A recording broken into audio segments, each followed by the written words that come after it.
अभी जो army chief retire हुए नरवणे साहब, उनकी एक किताब को लेकर बड़ा चर्चा चल रही है कि भारत सरकार ने अभी किताब को पब्लिश होने नहीं दिया है, बट उन्होंने एक किताब में लिखा था कि यहाँ पे चाइनीज जब गलवान घाटी में घुस रहे थे तो अपने टैंक लेके आगे आ रहे थे, तो उन्होंने रक्षा मंत्रालय में फोन किया डोभाल साहब को, उनका रिस्पांस नहीं आया। रक्षा मंत्री गृह मंत्री इनका राजनाथ सिंह का रिस्पांस नहीं आया। फिर ऊपर तक ऑर्डर आया कि जब तक ऊपर से आदेश नहीं आएगा आपको कुछ नहीं करना है। उधर से चाइनीज आगे चढ़ते जा रहे थे। 2-3 घंटे बाद आदेश आया कि आपको जो उचित लगता है करे। तो नरवणे साहब ने लिखा है कि हम कोई सलाह थोड़े मांगने गए थे आपसे कि जो आपको उचित लग रहा है करिए, आप आदेश दीजिए मारना है कि नहीं मारना है।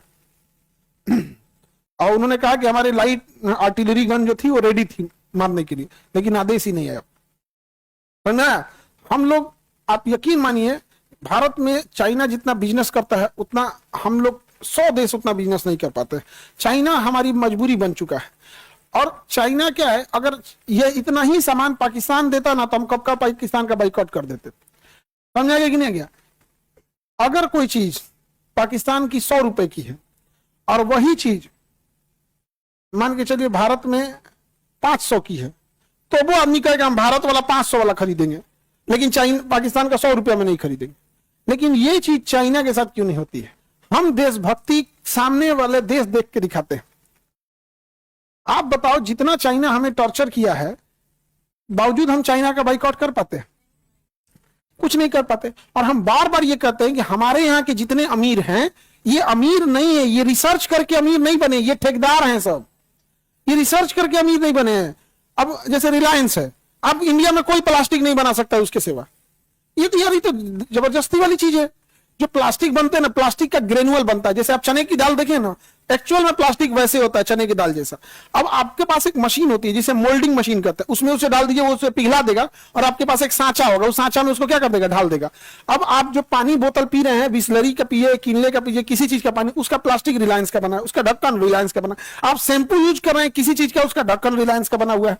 आप टीवी यूज कर रहे हैं, उसका कवर उसका बना हुआ है। ये चेयर यूज कर रहे हैं, इसका प्लास्टिक रिलायंस का बना हुआ है। आप जितना प्लास्टिक देख रहे हैं, एसी का कवर देख रहे हैं, कोई भी चीज देखिए, वो स्विच बोर्ड देख रहे हैं, उसका सारा ग्रेनुअल किससे है? रिलायंस। तब ना उतना अमीर हो गया है। आप एक काम करो, किसी भिखारी को यही चीज दे दो कि कल से यही बनाएगा, वो भी अमीर। तो हमारे यहाँ के जितने अमीर है ना, ये एक्चुअल ठेकेदार हैं, ये रिसर्चर नहीं है, रिसर्च नहीं करते हैं, रिसर्च नहीं करते हैं और समाज सेवा भी नहीं करते। टाटा को छोड़ दीजिए, विप्रो और टाटा को छोड़ दीजिए, समझेगा कि नहीं? विप्रो वाला 22 करोड़ रुपए प्रतिदिन दान देता है, अजीम प्रेम जी 22 करोड़ प्रतिदिन दान देता है विप्रो वाला। एक और कंपनी HCL भी बहुत दान देती है, HCL भी दान देती है, लेकिन इन लोग को कभी लाइमलाइट में अब चर्चा में नहीं देखे होंगे। तो हमारे यहाँ जबरदस्ती के अमीर हो जाते हैं। चाइना में ऐसा नहीं है। देखो चाइना क्यों आगे गया, उसका कहना था कि हम धन किसी एक जगह नहीं रखेंगे, हम डिसेंट्रलाइज करेंगे, हर तरह की मोनोपोली नहीं होने देंगे। इसलिए चाइना में देखना, कोई ऐसी कंपनी जो बाल्टी बनाने में एक्सपर्ट है, कोई मेमोरी कार्ड बनाने में एक्सपर्ट है, कोई खिलौने बनाने में, कोई मेडिकल का सामान बनाने में, कोई सिरिंज बनाने में, कोई ग्लव्स बनाने में, ये जो सर्जिकल ग्लव्स होता है यहाँ पे, अलग अलग बनाने में एक्सपर्ट है। हमारे यहाँ ठीक इसका उल्टा है। हमारे यहाँ 2-4 बड़े बड़े उद्योगपति को अमीर बनाया जाता है। देखो तुम्हें बताते ना, आज नहीं तो कल तुम देखना, ये जितने अमीर घूम रहे हैं 3-4 ठो इंडिया में सबसे अमीर, ये बहुत अमीर हो जाएंगे, उसके एक दिन देश छोड़ के लंदन शिफ्ट हो जाएंगे। बात किसी के अमीर होने, डिसेंट्रलाइज करना है। 140 करोड़ लोग हैं, हमें सबकी सिक्योरिटी का ध्यान रखना है, इसलिए हर चीज सबके पास होनी चाहिए। मेडिकल इनके पास, इंफ्रा इनके पास, बिजली इनके पास, तो रेलवे इनके पास, एयरपोर्ट, ऐसे एक ही के पास सब होगा और देश छोड़ के भाग जाएगा। अब आप बताओ, कल को अगर देश छोड़ के शिफ्ट हो जाए, हम लोग क्या कर रहे हैं? नीरव मोदी का क्या कर लिए हम लोग, विजय माल्या का क्या कर लिए हम लोग, मेहुल चोकसी का क्या कर लिया? 14,000 करोड़ लेके गया पीएनबी घोटाला। नीरव मोदी, मेहुल चोकसी वाला ये जो पीएनबी घोटाला था ना, क्या कर लिया हम लोग? कुछ नहीं। तो डिसेंट्रलाइज, चाइना ने क्या कर लिया? डिसेंट्रलाइज कर दिया। अब कुछ नहीं कर सकते। जैसे भारत में एजुकेशन डिसेंट्रलाइज है, 5 गो टीचर चल जाएगा भारत छोड़ के, कोई फर्क नहीं पड़ेगा, जो मर जो फर्क पड़ेगा नहीं। अब 5 उद्योग हमारे यहाँ डिसेंट्रलाइजेशन है, 5 गो उद्योगपति घास का सब की भारत से घसक जाएगा सब। कहियो रिलायंस कहेगा कि हम लंदन शिफ्ट हो रहे हैं, अंबानी, अडानी, टाटा, महिंद्रा, टीवीएस, 5-7 को तो ये है सब, सिमट गया। समेट देंगे सभी? नहीं समझे? तो ये तो हमारा चाइना के साथ ये खड़बड़ी है, वो बहुत अमीर हो गया है। और अमीर वो कैसे हुआ है? एकदम धरातल पे बैठा हुआ है, एकदम सॉलिड, एकदम पकड़ के रखा हुआ है यहाँ पे। उसका एक उद्योगपति देश छोड़ के जा रहा था, तो जहाज में बैठ गया और जहाज उड़ गई और चाइना की सीमा पार हो गई।